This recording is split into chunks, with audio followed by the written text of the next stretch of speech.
Baik, Assalamualaikum warahmatullahi wabarakatuh. Perkenalkan, nama saya Fitra Khairuddin, NIM G1E1211006. Di sini saya akan menjelaskan tentang lanjutan alkohol, eter, dan fenol. Keasaman senyawa alkohol. Keasaman suatu larutan dipengaruhi oleh pKa dari larutan tersebut. Semakin kecil pKa, semakin tinggi tingkat keasaman. Metanol mempunyai pKa sebesar 15,54. Etanol memiliki pKa sekitar 16. Sedangkan asam asetat memiliki pKa sekitar 4,76. Sehingga asam asetat lebih asam dibandingkan dengan metanol maupun etanol 2,4. Seperti gambar berikut. Selanjutnya, senyawa alkohol merupakan senyawa asam organik. Seperti gambar berikut ini. Keasaman senyawa fenol. Fenol kurang asam dibandingkan asam karboksilat, tetapi lebih asam dibandingkan alkohol maupun air karena ion fenoksida merupakan resonansi stabil. Karena ikatan karbon sp2 lebih kuat daripada ikatan oleh karbon sp3, maka ikatan CO dari suatu fenol tidak mudah terputuskan, meskipun ikatan CO fenol tidak mudah patah. Ikatan OH mudah putus. Ikatan OH mudah putus. Fenol dengan pKa sama dengan 10 merupakan asam yang lebih kuat dari alkohol air atau air 7 seperti gambar berikut ini. Selanjutnya senyawa eter. Sifat senyawa eter. 1. Antara sesama senyawa eter tidak dapat berikatan hidrogen karena tidak mengandung atom hidrogen yang berkaitan langsung dengan oksigen. Yang berikatan langsung dengan atom oksigen.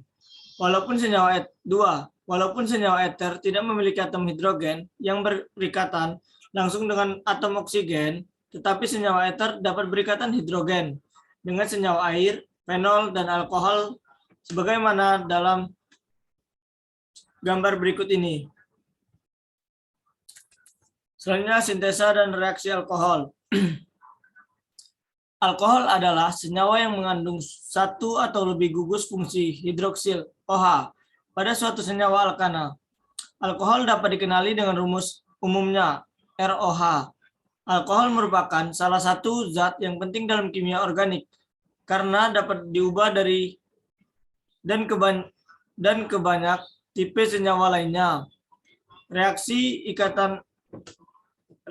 dengan alkohol akan menghasilkan dua macam senyawa. Reaksi bisa menghasilkan senyawa yang mengandung ikatan RO atau dapat juga menghasilkan senyawa mengandung ikatan OH.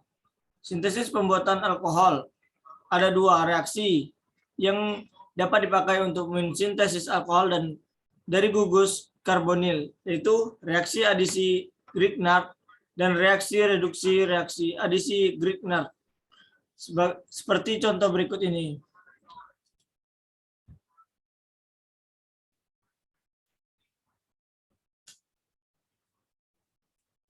Sintesa dan reaksi fenol. Sintesis fenol dapat dianalisis dengan cara OH, dirubah menjadi NO2, seperti gambar berikut ini. Selanjutnya, eter. Senyawa kimia yang memiliki gugus eter, atom oksigen yang diikat dua substituen, alkil atau aril. Gugus fungsional dari eter disebut gugus fungsi alkoksi, RO, atau fenoksi, ARO. Biasanya dipakai sebagai pelarut dan obat bius. Molekul eter tidak dapat membentuk ikatan hidrogen sehingga titik didihnya rendah. Dikenal sebagai anestetik umum. Definisi eter siklik. Yang memiliki ikatan eter sebagai bagian dari cincin disebut eter siklik. Di antara eter siklik, eter cincin beranggota 3 yang sangat tegang, memiliki 3 atom di cincin, disebut epoksida dan memiliki sifat unik dibandingkan eter lainnya. Eter siklik epoksida. Senyawa epoksida merupakan senyawa siklik memiliki cincin beranggota 3, termasuk 1 atom oksigen. Beberapa contoh senyawa epoksida diantara sebagai berikut. Seperti contoh di bawah ini. Epoksida adalah eter siklik dengan cincin 3 anggota dalam tata nama IUPAC. Epoksida disebut oksirana. Epoksida paling sederhana memiliki nama umum etilena oksida.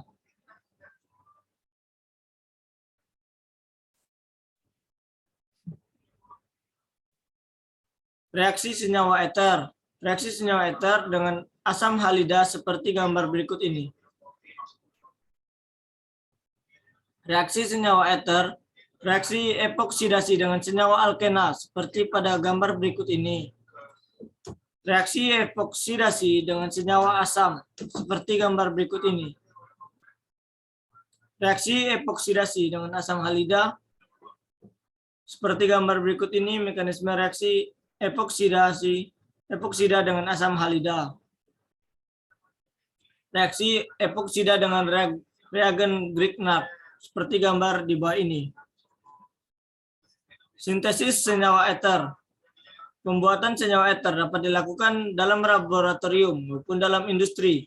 Eter sederhana biasanya dapat disintesis dalam industri, misalnya senyawa dimetil eter, dietil eter, disopropil eter, dan dibutil eter dengan cara mereaksikan alkohol dengan asam sulfat melalui reaksi dehidrasi, seperti gambar berikut ini. Mekanisme reaksi sintesis senyawa dietil eter diawali dengan membentukan ion oksonium terhadap alkohol yang terbentuk karena adanya serangan nukleofil alkohol terhadap proton dari katalis asam sulfat. Seperti gambar di bawah ini. Reaksi kondensasi lainnya. Lain senyawa 1-butanol dengan katalis asam sulfat pada suhu 130 derajat menghasilkan senyawa dibutyleter 60%. Reaksi merupakan reaksi yang dapat digunakan dalam pembuatan senyawa dibutyleter secara komersial. Sintesis senyawa eter. Pembuatan senyawa eter juga dapat dilakukan melalui sintesis Williamson, yaitu mereaksikan alkil halida RX dengan alkali alkoksida RONA+, atau fenoksida PHNA+, melalui reaksi substitusi nukleofilik dari ion alkoksida RO alkihalida yang mempunyai muatan parsial positif. Reaksi epoksida. Reaksi epoksida adalah reaksi oksidasi ikatan rangkap dalam minyak oleh oksigen aktif membentuk senyawa epoksida. Selanjutnya reaksi tiol. Reaksi tiol adalah sebuah senyawa yang mengandung gugus fungsi yang terdiri dari atom sulfur dan atom hidrogen. Seperti gambar di bawah ini. Selanjutnya definisi reaksi sulfida dan skema reaksi. Sulfida adalah anion belerang yang paling sederhana. Sulfida suatu anion anorganik dari belerang atau sulfur dengan rumus kimia S2-. Ia tidak memberi warna pada garam sulfida, oleh karena itu diklasifikasikan sebagai basa kuat. Larutan encer garamnya seperti natrium sulfida Na2S bersifat korosif dan dapat menyerang kulit. Berikut ini skema reaksi dari fenol sulfida. Sekian, terima kasih. Itulah tadi materi yang dapat saya sampaikan. Saya akhiri. Wassalamualaikum warahmatullahi wabarakatuh.